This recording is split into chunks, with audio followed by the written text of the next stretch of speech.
بسم اللہ الرحمن الرحیم۔ السلام علیکم ناظرین۔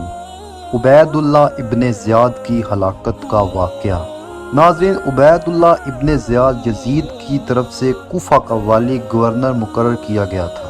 اسی بد نہاد کے حکم سے حضرت امام حسین رضی اللہ تعالی عنہ اور آپ کے اہل بیت کو یہ تمام اذیتیں پہنچائیں گی۔ یہی ابن زیاد مقام موصل میں 30,000 فوج کے ساتھ اترا۔ واقعہ کربلا کے ٹھیک 6 سال بعد مختار نے ابراہیم بن مالک اشتر کو اس کے مقابلے کے لیے ایک فوج کو لے کر بھیجا۔ موصل سے 15 کوس کے فاصلے پر دریائے فرات کے کنارے دونوں لشکروں میں مقابلہ ہوا اور صبح سے شام تک خوب جنگ رہی۔ جب دن ختم ہونے والا تھا اور آفتاب قریب غروب تھا، اس وقت ابراہیم کی فوج غالب آئی اور ابن زیاد کو شکست ہوئی اور اس کے ہمراہی بھاگ گئے۔ ناظرین، ابراہیم نے حکم دیا کہ فوج مخالف میں سے جو ہاتھ آئے اس کو زندہ نہ چھوڑا جائے۔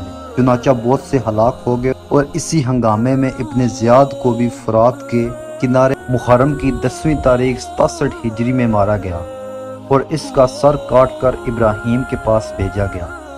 ناظرین، ابراہیم نے وہ ناپاک سر مختار کے پاس کوفہ میں بھجوایا۔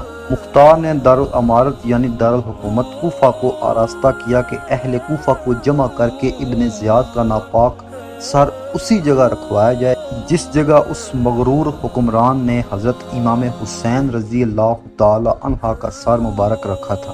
مختار نے اہل کوفہ کو خطاب کر کے کہا کہ اے اہل کوفہ، دیکھ لو، حضرت سیدنا امام حسین رضی اللہ تعالی عنہ کے خون ناحق نے ابن زیاد کو نہ چھوڑا۔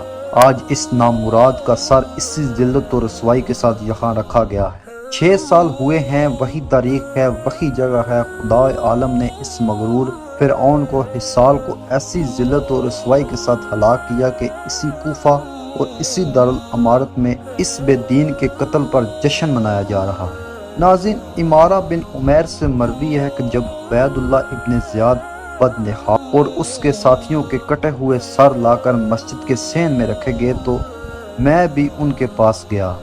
لوگ کہنے لگے، آ گیا آ گیا۔ میں نے دیکھا تو ایک سانپ آیا جو تمام سروں کے درمیان سے ہوتا ہوا عبید اللہ ابن زیاد بد نہاد کے سر کے پاس پہنچ کر اس کے نتنوں میں داخل ہو گیا اور تھوڑی دیر بعد ٹھہر کر نکلا، پھر چلا گیا حتیٰ کہ نگاہوں سے اوجھل ہو گیا۔ کچھ ہی دیر بعد لوگ پھر کہنے لگے کہ آ گیا آ گیا۔ 2 یا 3 مرتبہ ایسا ہی ہوا۔ ناظرین، حضرت علامہ مولانا مفتی سید محمد نعیم الدین مراد آبادی فرماتے ہیں کہ انہیں یعنی یزیدیوں کو نہیں معلوم تھا کہ خون شہداء رنگ لائے گا اور سلطنت کے پرزے اڑ جائیں گے۔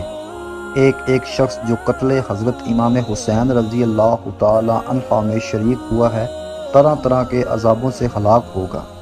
وہی فرات کا کنارہ ہوگا، وہی عاشورہ یعنی 10 محرم الحرام کا دن، وہی ظالموں اور مختار کے گھوڑے انہیں رونتے ہوں گے۔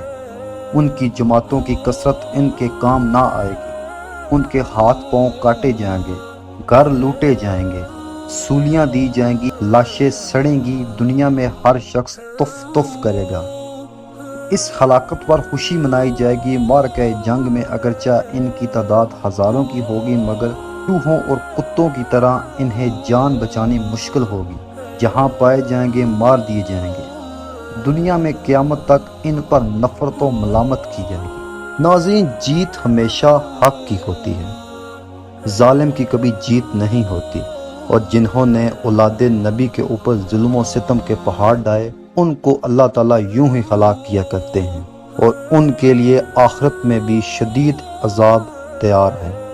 امید کرتا ہوں کہ آپ کو آج کی ہماری یہ ویڈیو بہت اچھی لگی ہوگی، اور اگر ابھی تک آپ نے ہمارے اس چینل HB TV کو سبسکرائب نہیں کیا تو اس کو لازمی سے سبسکرائب کر دیں اور بیل آئیکن کو بھی لازمی سے پریس کر دیں تاکہ آنے والی تمام ویڈیوز کی تفصیلات آپ کو میسر ہوتی رہیں۔